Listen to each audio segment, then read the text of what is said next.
Hi everyone, welcome to LPT.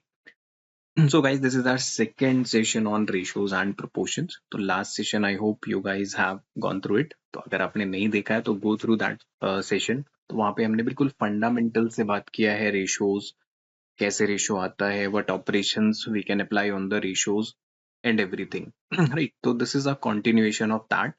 तो आज के सेशन में हम थोड़े से और इम्पोर्टेंट क्वेश्चंस देखने वाले हैं रेशियोज के. बेसिकली अप्रोच, राइट, कि कैसे क्वेश्चंस को टैकल करना है. If we have options with us तो हमें ऑप्शंस का यूज कैसे करना है. राइट. तो let's start with today's question. तो let's see the very first question today. Okay, तो क्वेश्चन यहाँ पे क्या कह रहा है कि in an examination the ratio of successful to unsuccessful candidates is 6:1. If 12 more candidates were passed, the ratio would have been 9:1. So you have to find the total number of candidates appeared in the examination, right? Total कितने candidates basically appear हुए exam में. Okay. तो अब देखो situation क्या है कि जो successful candidates to unsuccessful candidates का रेशियो है दैट इज 6:1. ठीक है, 6:1. अब जो टोटल नंबर ऑफ कैंडिडेट्स है वो अपने को पता है कि सक्सेसफुल प्लस अनसक्सेसफुल मिला के ही तो टोटल नंबर ऑफ कैंडिडेट्स होंगे ना. तो that has to be some multiple of 7. तो अगर ये ऑप्शन के थ्रू मुझे चेक करना होता तो what I would be doing, कि आप 7 का मल्टीपल ढूंढ रहे होते ना. ठीक है, तो डेलिबरेटली हमने यहाँ पे ऑप्शंस नहीं लिए. तो let's see what other options I have. Okay, अब ये कह रहा है कि 12 more candidates were passed, the ratio would have been 9:1. अगर 12 लोग और पास हुए होते तो अपना ये रेशियो 9:1 का हो जाता. ठीक है, चलो अब अपने को ये चीज मालूम है कि यार ये रेशियो जो आता है अपने पास ये रैंडमली तो नहीं आया है. It is from the actual values ना, कि जो भी सक्सेसफुल अनसक्सेसफुल कैंडिडेट्स रहे होंगे उनको जब आप रेशियो में चेंज करोगे तो यू गेट 6:1. मतलब successful candidates is in the form of 6K बोल सकते हैं. But now the question is कि अगर मैं कहूं कि ये 12 कैंडिडेट कहाँ से आ रहे हैं. वो कह रहे हैं कि अगर 12 लोग और पास हुए होते, right, if 12 candidates were passed, तो वो रेशियो हो जाता मेरा 9:1 का. अब क्वेश्चन आता है कि वो 12 लोग कहाँ से आ रहे हैं. ठीक है, तो एक चीज अगर आप ध्यान दो इस क्वेश्चन में कि वो 12 कैंडिडेट्स कहीं बाहर से नहीं आ रहे. यहाँ पे इसने क्या बोला, इफ अगर 12 लोग और पास हुए होते तो बेसिकली वो लोग अनसक्सेसफुल साइड से सक्सेसफुल वाली साइड में जा रहे हैं. ठीक है, वो बाहर से नहीं आ रहे हैं.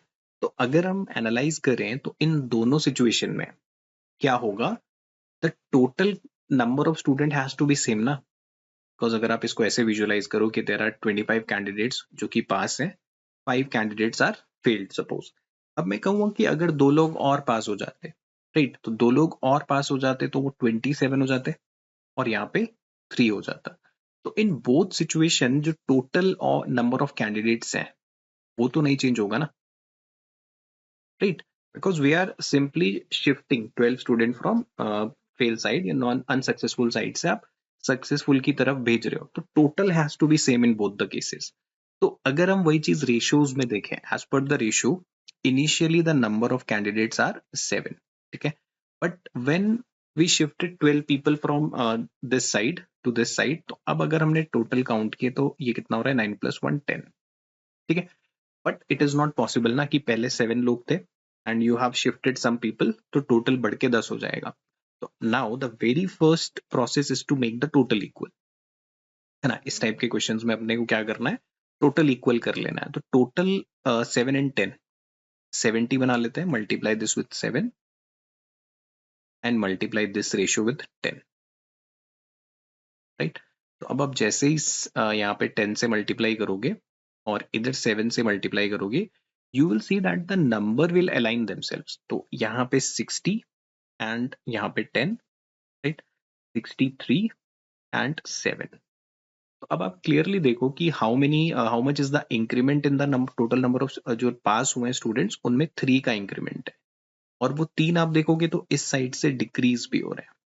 वो 3 हमारे इस साइड से डिक्रीज भी हो रहे हैं, राइट. तो because we are simply transferring people from one side to another side, तो टोटल जो है मेरा वो चेंज नहीं होगा इस केस में, right? Total has to be same. तो जैसे ही आप टोटल को सेम बना लोगे, अब चाहिए आप यहाँ से काउंट करो 60 + 10 70 या 63 + 7, वो 70 ही रहने वाला है।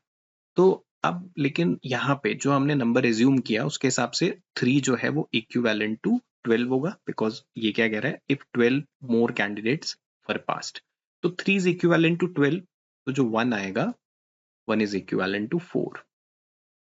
ठीक है, now the total number of candidates either आप यहां से कैलकुलेट करो चाहे यहां से कैलकुलेट करो, इट विल बी 70, तो 70 into 4, तो total number of candidates would be 280,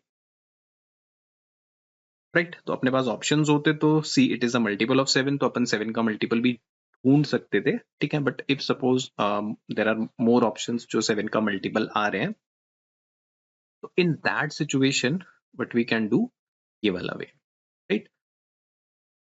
तो अपने को ध्यान बेसिकली क्या रखना है कि ओरिजिनल वैल्यू, देखो जो ओरिजिनल रेशियो कहीं बाहर से तो आया नहीं है ना, it is has been derived from the original number. तो जो भी कंडीशन एक्चुअल नंबर पे होगी, बस आप वो कंडीशन इस रेशियो पे ले आओ, राइट?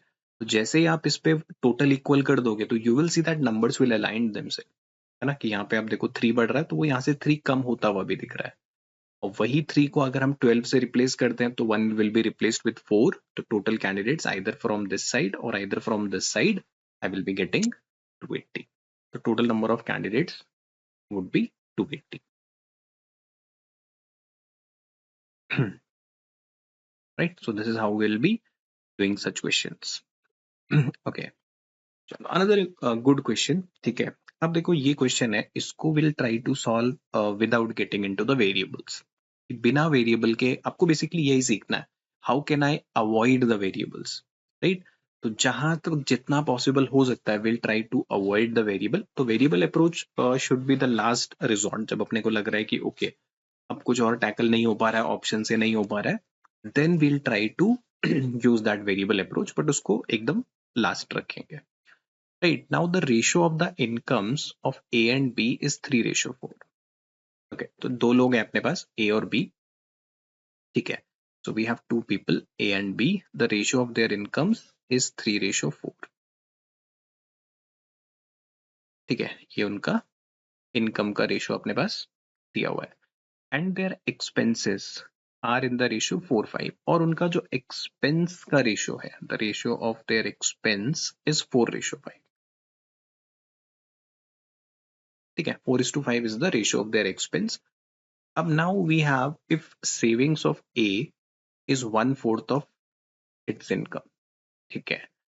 अब सेविंग्स जो है A का that is 1/4 of its income, then find the ratio of their savings। तो अपने को क्या करना है, इनका सेविंग्स का रेशियो कैलकुलेट करना है, राइट? तो let's see what we can do in this situation, कि इस सिचुएशन में अपन क्या कर सकते हैं।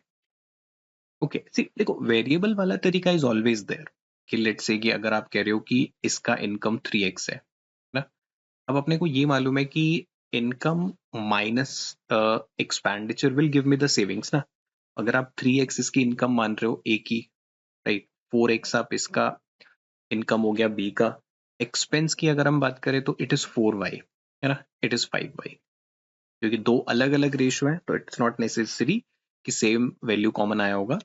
अब सेविंग्स की अगर हम बात करें तो यहाँ पे आपको मिलेगा 3x माइनस 4y, इसका सेविंग है, 4x माइनस 5y इसका सेविंग है।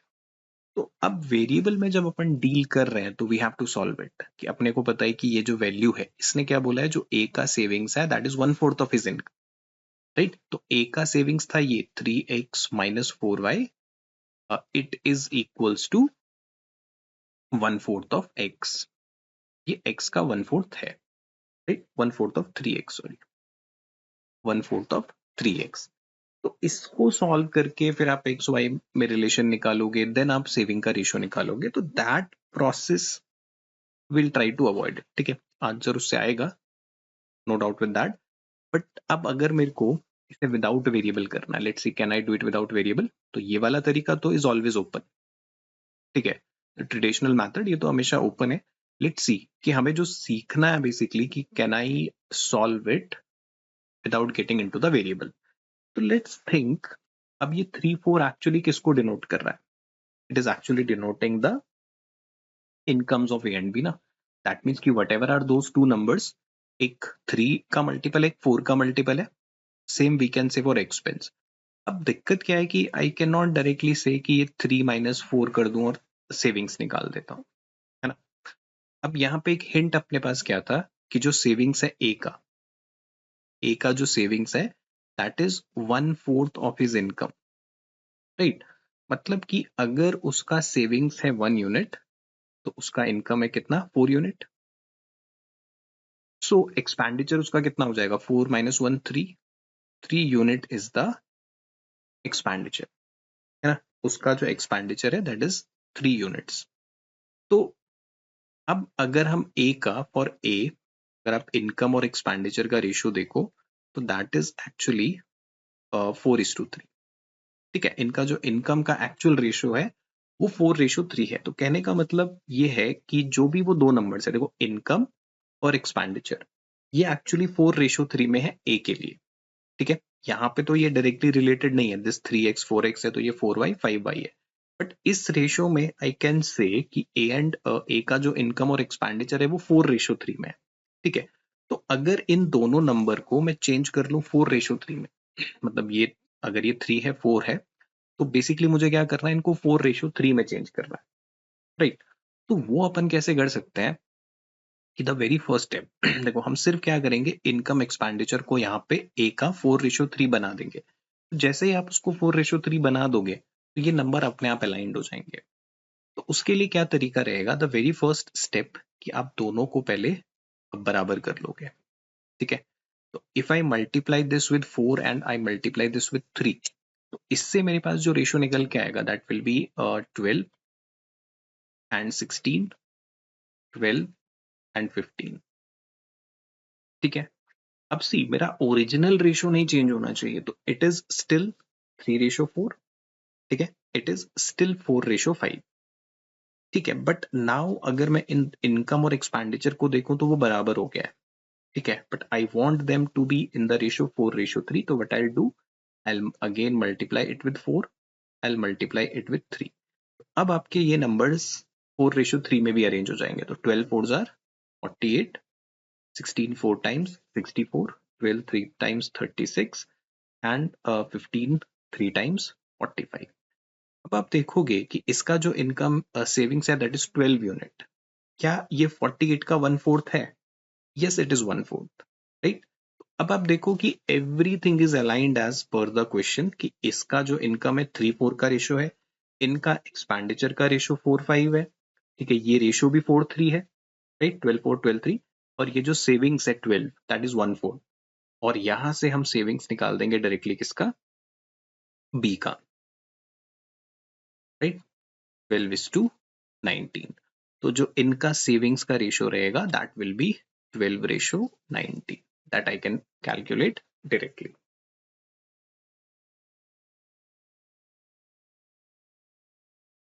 ठीक है, तो all I have to do कि जो ए का इनकम और एक्सपेंडिचर का रेशियो है उसे 4:3 में कन्वर्ट कर लेंगे.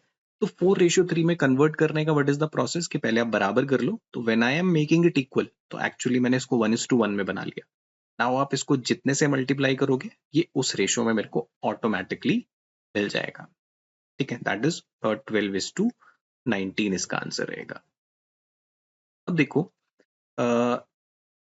Same thing can be said about B. Let's say अगर मैं इसी क्वेश्चन में ये कहता ये इंफॉर्मेशन बी के लिए होती इंस्टेड ऑफ ए, अगर मैं आपसे ये कहूं कि बी का जो इनकम है, ठीक है, बी 1/4 अपनी इनकम का सेव करता है, तो देन सेम क्राइटेरिया क्या है अपन बी के लिए चेक करते हैं. लाइक 3:4 इनकम का रेशियो है, ठीक है, 4 5. अब इनकम और एक्सपेंडिचर को मुझे 4:3 में कन्वर्ट करना है. ठीक है, if I same thing is said about, suppose ये चीज मुझे बी के लिए बोला होता, तो आई नो कि बी जो है अगर वो 1/4 सेव करता है तो 4:3 उसका इनकम टू द एक्सपेंडिचर है. ठीक है, अब यहाँ पे इनकम तो इसका 4 है, नो डाउट. एक्सपेंडिचर यहाँ पे मेरे को क्या दिख रहा है, इसका 5 दिख रहा है. तो या तो आप डायरेक्टली इसको क्या कर लो, 3 बना लो, right. I can directly do that by multiplying it with 3/5, है ना. बोथ साइड अगर आप 3/5 से मल्टीप्लाई कर लो क्योंकि इनकम इसका ऑलरेडी 4 है, तो इट इज 4। ठीक, यहाँ पे आप चाहो तो डायरेक्टली 5 को 3 में कन्वर्ट कर सकते हो बाई मल्टीप्लाइंग इट विथ 3/5। ठीक है, तो my ratio would have been 3:4 income का रेशियो हो जाएगा, it is 12/5, right, and it is 3। तो अब आप देखोगे इसका जो है 4 - 3 1, that is the savings of B, right. A का savings will be 3 - 12/5, right? So 15 minus 12, 3. That comes out to be 3/5. 15 minus 12, that is 3. तो 3/5 ये रेशियो आ जाता। फिर इसको अगर हम सिंप्लीफाई करते 3/5 ratio 1, multiply it with 5, will be getting the ratio as 3:5। तो 3:5 इनका सेविंग्स का रेशियो आता if the same thing is said about B. Suppose B अपनी इनकम का 1/4 सेव करता है, राइट। तो दैट इज द अप्रोच कि we no need to get into the variable. ठीक है, हम वेरिएबल को अवॉइड कर सकते हैं, राइट। तो अपने को समझना है, उसके लिए वी हैव टू अंडरस्टैंड कि जो ये रेशियो हमारे पास होता है एक्चुअली रैंडमली नहीं आ रहा है, it is from the original value. अगर आप इसको एक्चुअल नंबर की तरह इनको ट्रीट करोगे, ठीक है, कि जो एक्चुअल नंबर पे हो रहा है, that's what I am trying to do here, कि जो एक्चुअल नंबर है इनकम एक्सपेंडिचर वो 4:3 में थे। तो what I did, I introduced the same ratio here कि इनकम और एक्सपेंडिचर का जैसे ही आप ए का, बस आप ए का कंडीशन सेटिस्फाई कर दो, राइट, ए का कंडीशन सेटिस्फाई कर दो, B will automatically arrange, B अपने आप खुद को अरेंज कर लेगा, राइट। तो this is the ratio of their savings that I can do. तो अब ये दो रेशियोज पे भी काम करेगा, it is even applicable to the 3 ratios के, लेट्स से एबीसी के लिए बोला होता, same thing we will be doing, right. तो this is one of the important type of questions,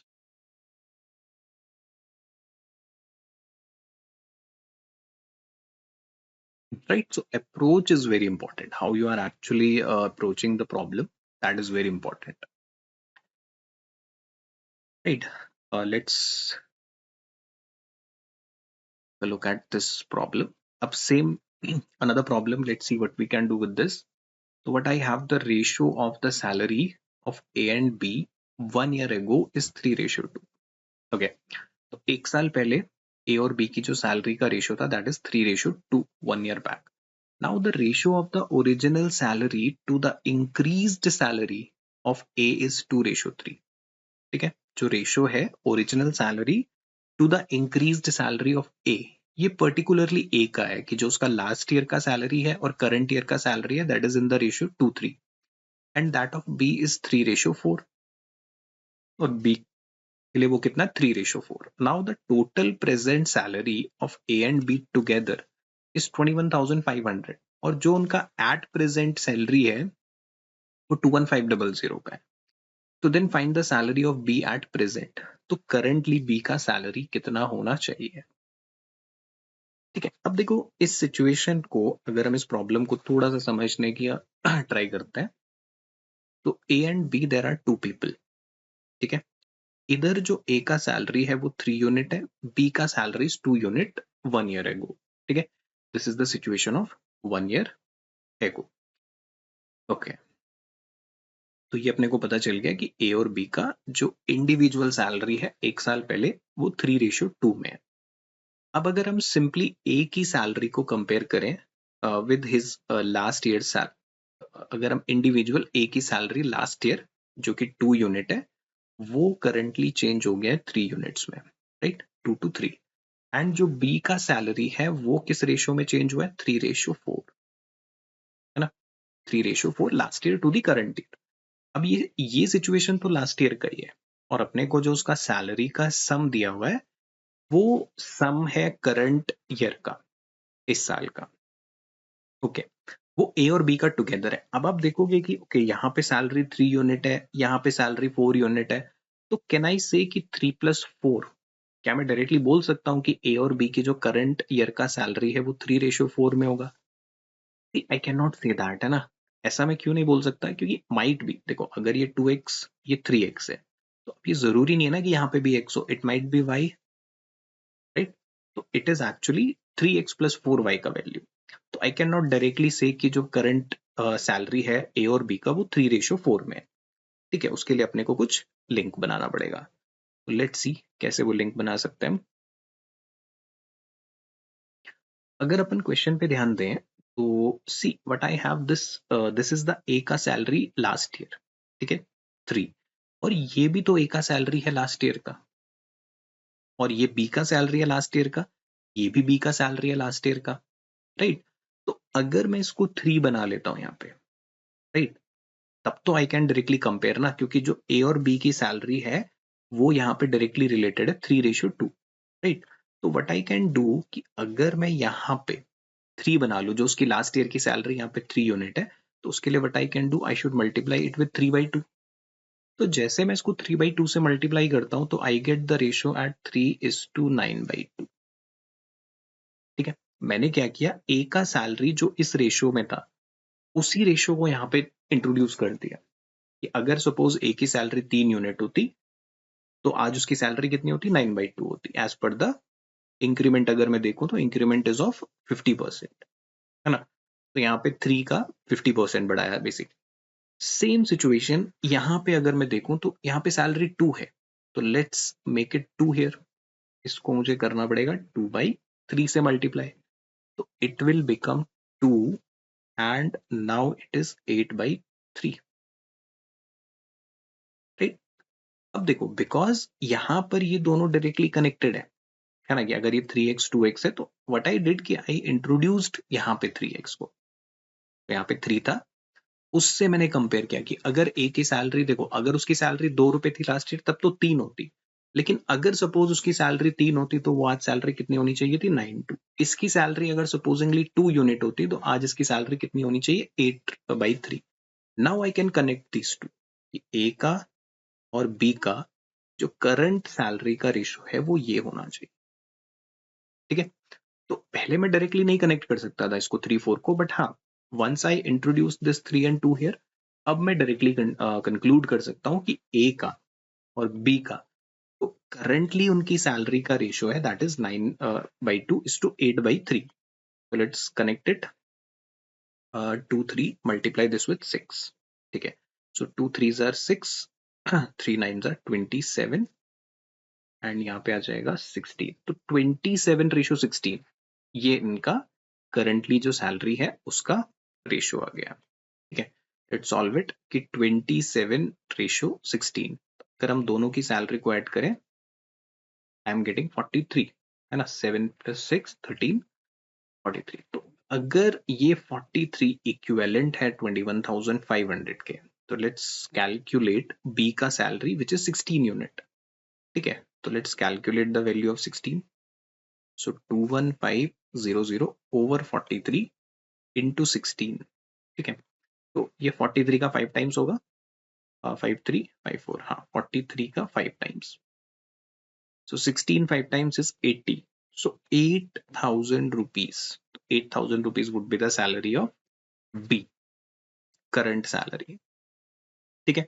if I have to find out the salary of A, तो I will be calculating the value of 27 का value I can calculate, right।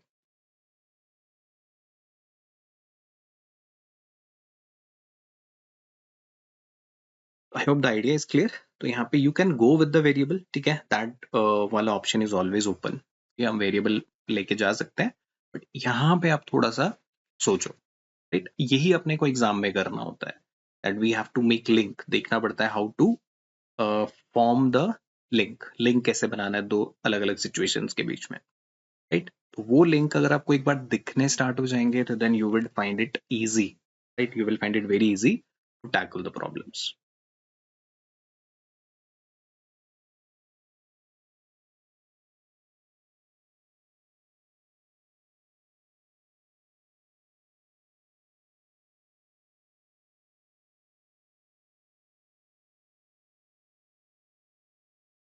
Right, so I hope you get the idea how to tackle such problems, ठीक है। अब इसमें sometimes he introduce even 3 people, 3 लोगों को भी introduce कर सकता है, तो 3 को करे इवन 4 को करे, now you know that how I have to solve this.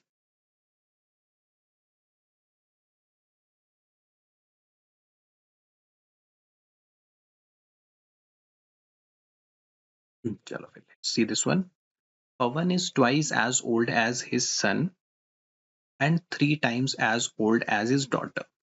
ठीक है, तो जो पवन है twice as old as his son and thrice as old as his daughter.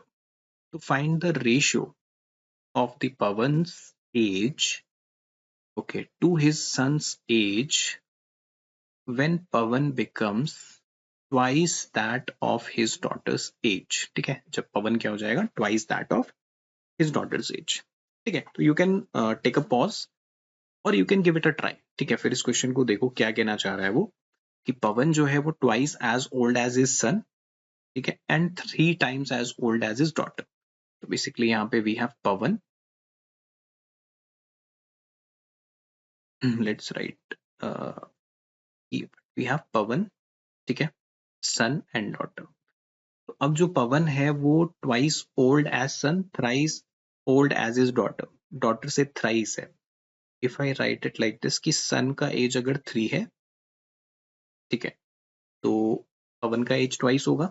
तो पवन जो है वो twice as old as son and thrice का मतलब 2 I can 2 3 times 6 and thrice as old as his daughter. तो जो पवन, उसका सन और डॉटर का रेशियो है वो मेरे पास ये आ गया 6:3:2. Now the question is कि find the ratio of Pavan's age to his son's age. ठीक है, पवन की एज और रेशियो बताना है पवन की एज टू सन की एज जब पवन जो है वो twice that of his daughter's as हो जाएगा. ठीक है, जब पवन अपनी डॉटर की एज का ट्वाइस हो जाएगा तब.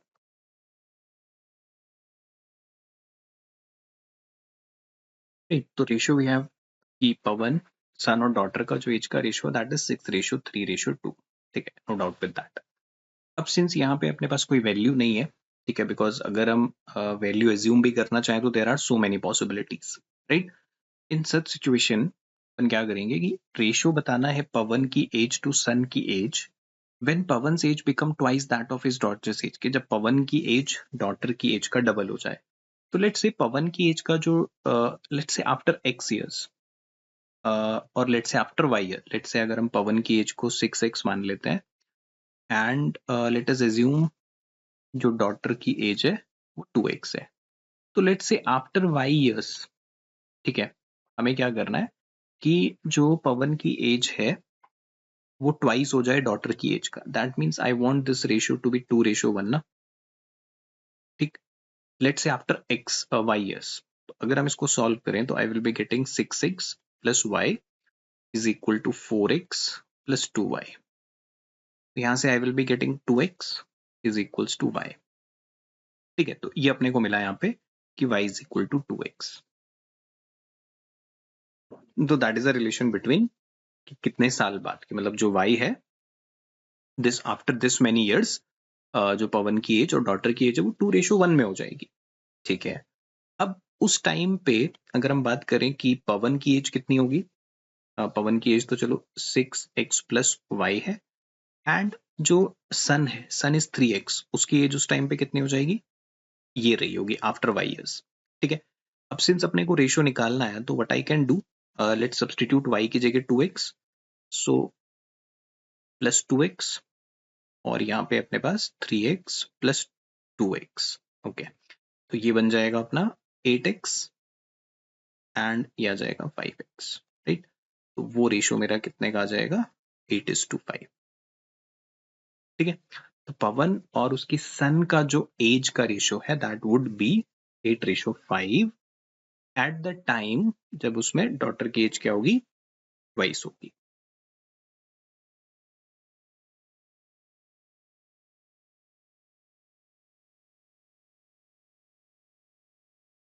Right.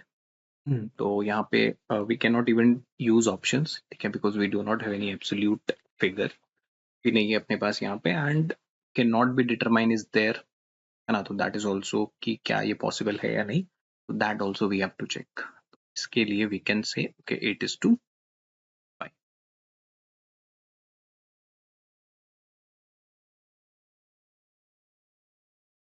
Okay, so let's see another one.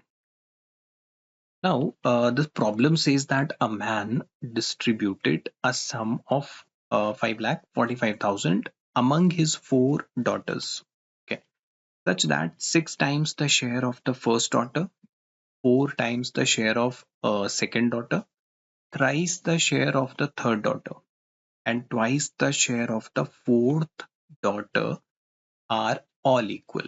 So we have to find the share of the each daughter, कि each daughter का share कितना होगा.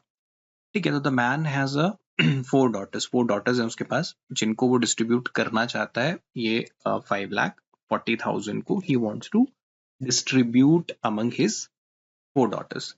So let us say first daughter का share if I assume A, second daughter का share if I assume B, third daughter का share I assume C, and fourth daughter का share I assume as D. That is their individual share out of 5,40,000. अब जो condition है कि the 4 times the share, 6 times the share of the first daughter, मतलब इस value को if I do 6 times, 4 times the share of B, 3 times the share of third daughter, and twice the share of fourth daughter, ये values आपस में equal हैं, right, these values are equal, right. अब since ये values आपस में equal हैं, तो if I have this case, तो हम यहाँ पे रेशियो निकाल सकते हैं शेयर का. ठीक है, अब वो रेशियो अपन कैसे निकालेंगे? देखो, 6 times of A, 4 times of B, 3 times of C and 2 times of D, they are equal. तो what you will do, assume, because ये value 6a, 4b, 3c and 2d they are equal, ये सब आपस में equal है, तो उसके लिए आप क्या करो, assume a value which is a common multiple of 6, 4, 3 and 2. LCM ले लेते हैं. तो 6, 4, 3, 2, तो 6, 4, 3, 2 का जो एलसीएम रहेगा दैट इज 60, और आई कैन टेक 12, है ना, 60 ज्यादा बड़ा हो जाएगा. एलसीएम ले लेते हैं, तो एलसीएम विल बी 12. तो let us assume it to be 12. ठीक है, आप 12 मान लो, 24 मान लो, कोई भी नंबर मान लो विच इज कॉमन मल्टीपल. अगर 6a का वैल्यू 12 है, आई कैन से a का value is 2, right. Similarly 4b का वैल्यू इज 12, तो b का वैल्यू इज 3, एंड 3c का वैल्यू अगर 12 है तो c का value will be 4, and similarly 2d is equal to 12, तो d का वैल्यू is 6. तो from there I can conclude their ratio. A ratio, B ratio, C ratio, D is actually 2 ratio, 3 ratio, 4 ratio 6. Right? That is the ratio of the amount. क्योंकि अब आप देखो, इसका 6 times करेंगे 12, इसका आप 4 टाइम्स कर लो, इसका 3 टाइम्स कर लो, इसका 2 टाइम्स कर लो, दे आर ऑल इक्वल, वो सब आपस में इक्वल है. तो ये डायरेक्टली मेरे पास आ जाएगा, this is the share of the 4 daughters. तो ये शेयर अगर हम इसको ऐड कर लेते हैं तो हाउ मच आएगा, 6, 4 plus 10, 13, 15, that is 15. Now this 15 is equivalent to 5,40,000. So let's calculate one.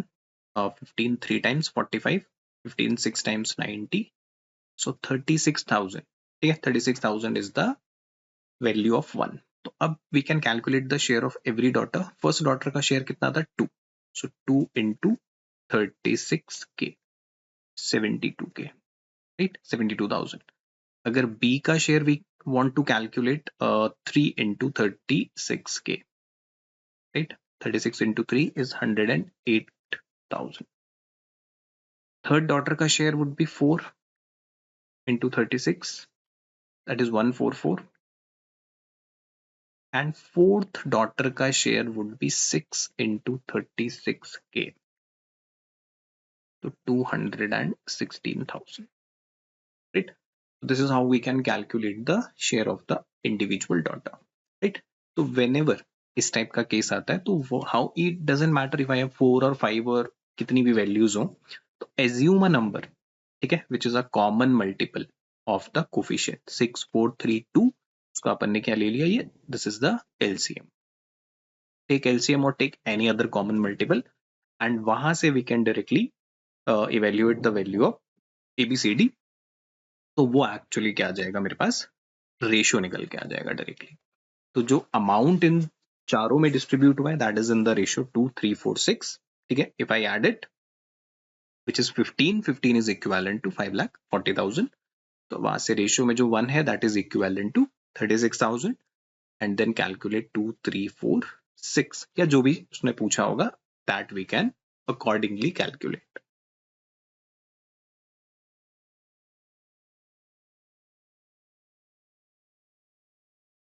So here we have next one. Let's read the question first. तो यहाँ पे दिया है कि in a class the number of boys and girls are in the ratio 6:5. Okay. All the boys and girls took an exam. The ratio of the number of boys passed to that of boys failed 2:1. Okay. And the ratio of the number of girls passed to that failed is 3:2.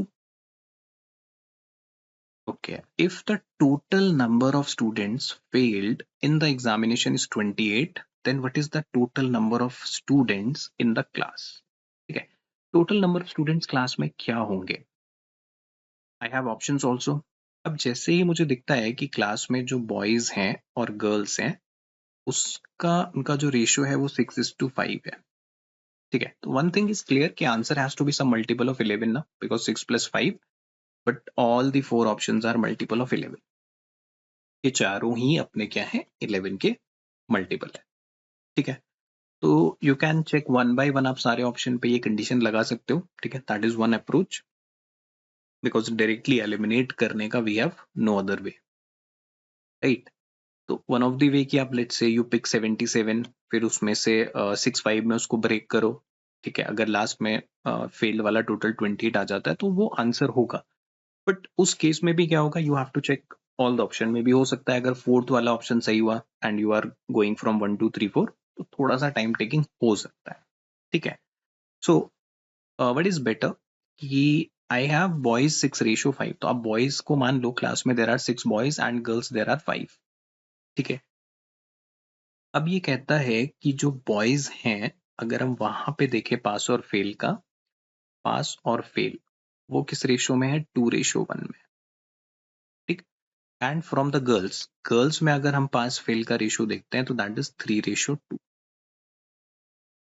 अब सी कि जो girls हैं total 5 है और इधर अगर हम देखें तो पास साइड में 3 है, फेल साइड में 2 है, ये ऐड करके 5 ही दे रहा है. ठीक है. तो इस तरफ कोई एडजस्टमेंट नहीं करना. लेट अस अज्यूम कि क्लास में 5 गर्ल्स हैं, 3 पास है, 2 फेल. बट यहाँ पे बॉयज जो है वो 6 हो रहे हैं. ठीक है. बट इनको ऐड करें तो 2+1 3 हो रहे हैं. तो हम क्या कर लेते हैं कि जो 6 है उसको 2:1 में ब्रेक कर लेते हैं, है ना. 2:1 में ब्रेक करेंगे तो इट विल बी 4:2. ठीक है. नाउ ओरिजिनल रेशियो अभी भी मेंटेन्ड है 2:1 का, बट नाउ 4+2 is 6. ठीक है. तो ये इजीली हो रहा है. अब आप देखो कि how many students are failed. If the total number of student, 2 यहां से फेल हो रहे हैं, 2 यहां से फेल हो रहे हैं, तो total number of failures are 4. 2+2 4. ये 4 ही तो अपना 28 के इक्विवेलेंट है ना. तो 1 is equivalent to 7. 4 7s are 28. So the total number of candidates is 6 plus 5 11. 11 का value will be 77. 11 is 77. ठीक है. तो I started by assuming कि क्लास में 6 ही बॉयज हैं, 5 गर्ल्स हैं. Even if you can do it कि मान लो कि आप वहां पे 60-50 भी मान सकते हो. ठीक है. तो भी कोई दिक्कत नहीं है. फिर आप 60 को 2:1 में ब्रेक कर दोगे, 50 को 3:2 में ब्रेक कर दोगे. बट बिकॉज यहाँ पे क्लियरली दिख रहा है कि 3+2 is 5, इजिली हो सकता है. और जो यहाँ पे 2:1 था उसको हम बेसिकली 6 को 2:1 में इजिली डिवाइड कर सकते हैं. तो उस केस में जरूरत नहीं पड़ेगी अपने को बड़ा नंबर लेने की. तो यहाँ पे टोटल नंबर ऑफ स्टूडेंट्स जो फेल्ड थे एग्जामिनेशन में दे आर 28. और यहाँ पे 2+2 4. 4 अगर 28 है तो 1 7. 11 is 77. Total number of students 77.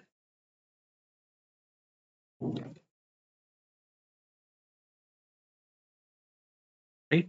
Total number of students in the class are 77.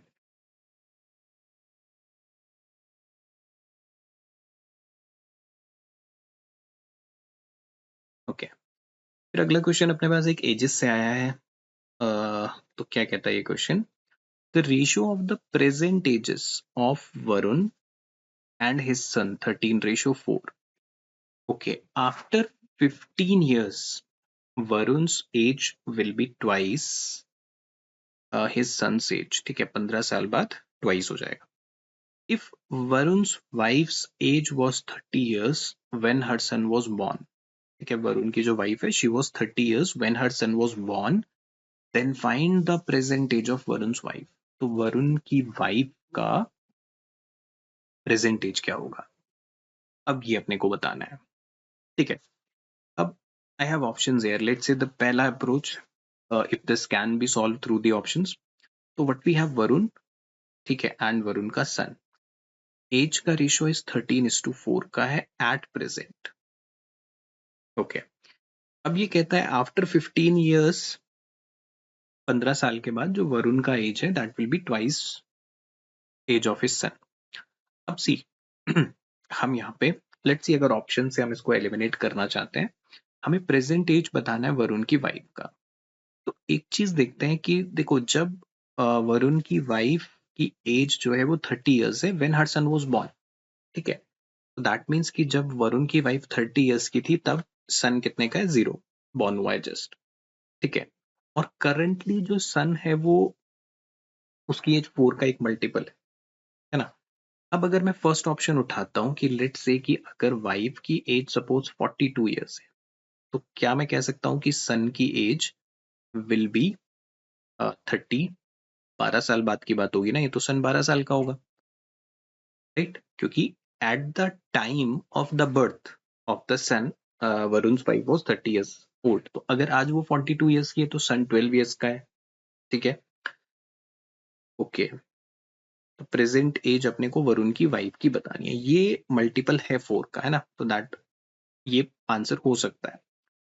अगर उसकी वाइफ 36 years की है तो इसका मतलब सन 6 साल का होगा, राइट. तो ये तो आंसर होगा नहीं, because I need a number which is a multiple of 4. Then I have 45. अगर वो 45 की है तो son has to be of 15 years as.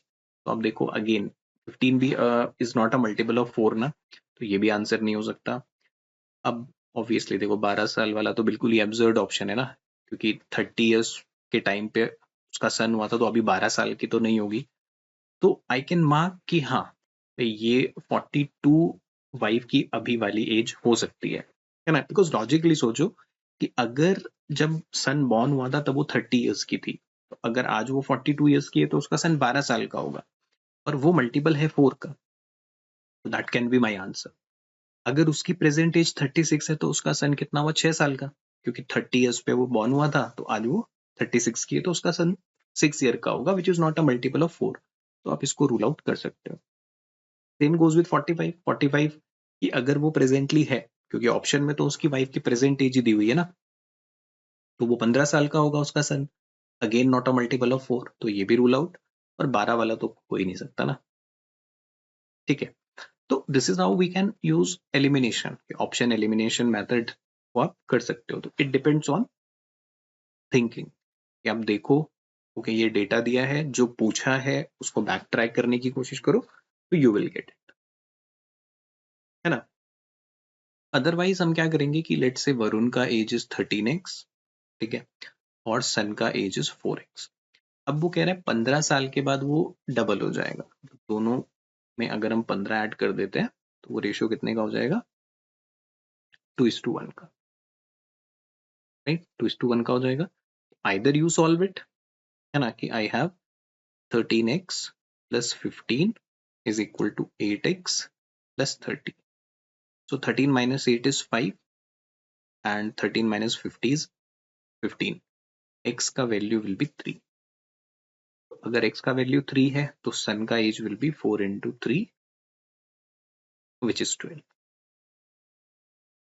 ठीक है, और अगर आप देखोगे तो ये सेम गैप वाला सिचुएशन भी तो बन रहा है ना, कि अगर अभी हम रेशियो देखते हैं तो 13:4 का है, किसका, Varun and son. And after 15 years वो रेशियो कितने का हो जाएगा, 2:1. अब वी नो कि जो हॉरिजॉन्टल गैप है, यहाँ पे 1 का गैप है, और यहाँ पे 13 - 4 9 का गैप है ना, तो विल मल्टीप्लाई दिस विद 9. ये रेशियो अपना हो जाएगा चेंज होके 13 4 18 एंड 9. तो ये 5 का गैप हो रहा है. ठीक है, बट ये 5 एक्चुअली 15 के बराबर है. 1 is equivalent to 3, तो ये 4 का value comes out to be 12. Right? तो all the approaches are open. If you think कि हाँ I can do it through options, तो आप ऑप्शन से एलिमिनेट कर सकते हो उसको easily. If you feel like कि नहीं ऑप्शन से नहीं हो रहा है, ठीक है, then you can do this. तो since I have to find out the wife age, तो ये वरुण का एज आ गया 12 ईयर्स का, ठीक है, और जब वो बॉर्न हुआ था यानी उसमें और उसकी मदर में 30 ईयर्स का गैप है, तो मदर की age will be add 30 to this, तो 42 ईयर्स मदर का एज हो गया. Right, but if you use a logic, थोड़ा सा लॉजिक यूज करो, ऑप्शंस को यूज करो, तो ये कहानी मुझे नहीं करना, just by looking at the options easily eliminate हो जाएगा. Right, but all the approach अपनों को आना चाहिए, because see option is always hit and try. It's not necessary कि वो हर जगह ही काम करेगा, तो इट्स जस्ट अ टूल.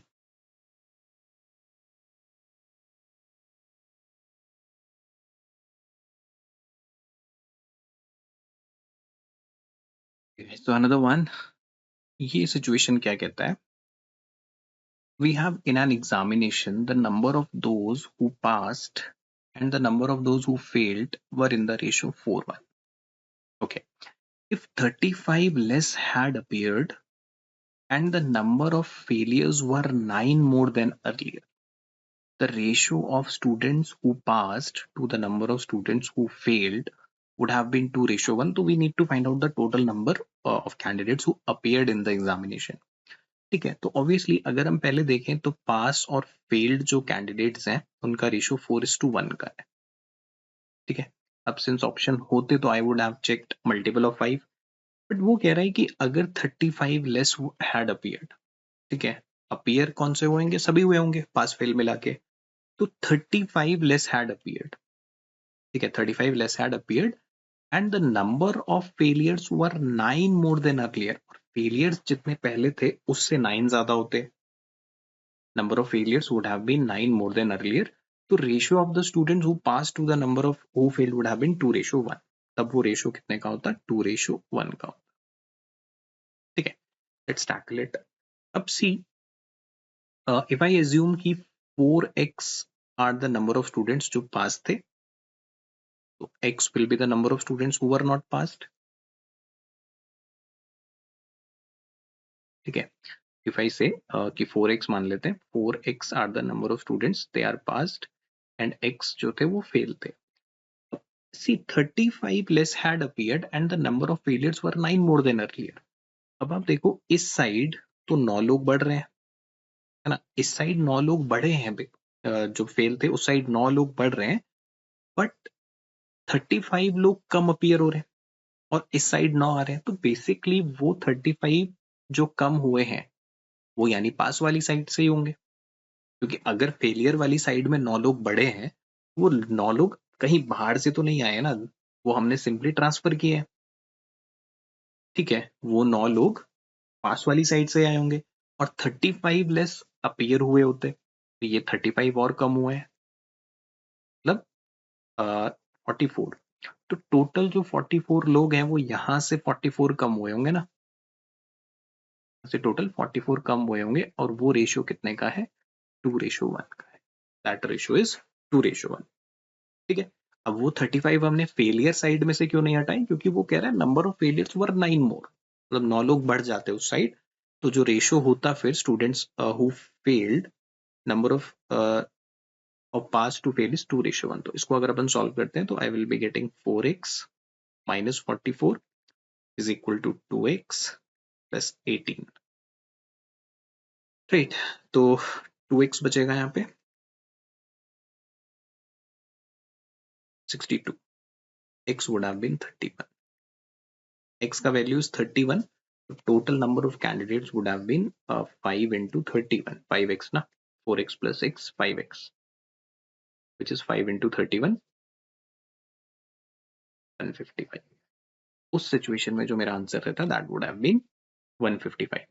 तो 155 is the total number of candidates. ठीक है, total number of candidates who appeared at the examination would have been 155.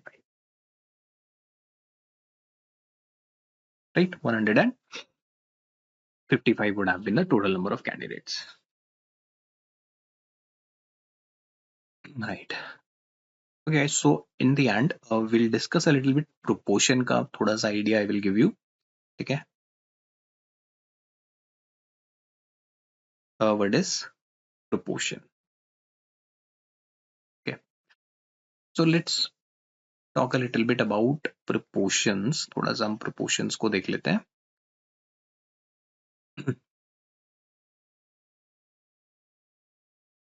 देखो, what is actually proportion?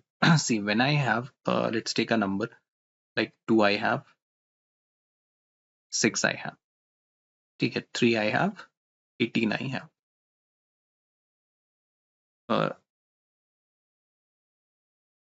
let's say 9.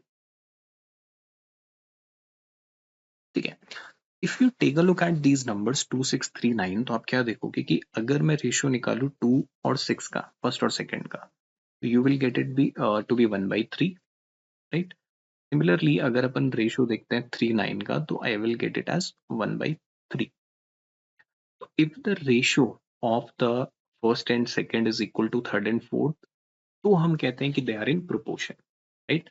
When I have a ratio of first term to the second term is equal to the ratio of third term to the fourth term and so on.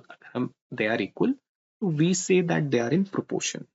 तब हम इनको क्या कहते हैं? They are in proportion, right? तो यहाँ पे we have a relation कि A into D is equal to B into C होता है, right? We simply cross multiply them. A और D का जो प्रोडक्ट होता है, right? That is like 2 9s are 18, 6 3s are 18.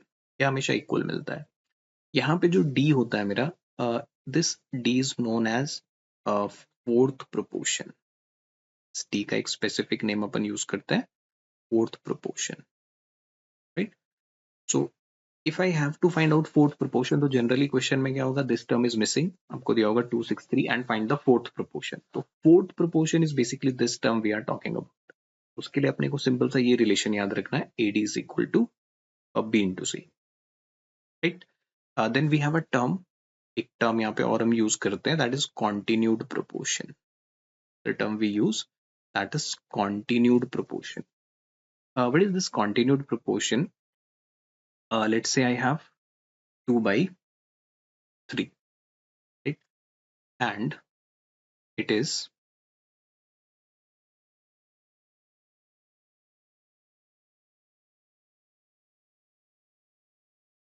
basically, suppose I have 2, 4 and let's say 8, right? तो इस situation में आप अगर देखो फर्स्ट और सेकंड का ratio to the second and third का ratio, that is equal, right? It is 1/2, it is 1/2. So when I have 3 terms, right, that means ratio of the first and second is equals to second and third, then we say that they are in continued proportion, right? तो यहाँ पे we have b square is equal to a into c, और जो b होता है अपना that is under root ac. यहाँ पे b के लिए we use a specific name called as mean proportion, right? And for the c के लिए we have a name third proportion. For c we use a name called third proportion, right? So there is fourth proportion, third proportion, mean proportion, right? These terms are very important. So this is simple proportion and this is continued proportion. So in simple, you will be finding 4 different terms. But continued may you will find that a second term, middle term is in continuation. That's why it is called as continued proportion. Right? So generally the questions are around this only. Right? So I hope you get the idea how the concept of proportion works. Ratios कैसे काम करता है, कैसे questions को अपन tackle करते हैं. So that is all from my side. Thanks for watching the session. So do like and subscribe and also share. And I'll see you in the next session with another important topic. We'll work from the very basic, right? We'll build your foundations. Thanks for watching. See you in the next one. Bye.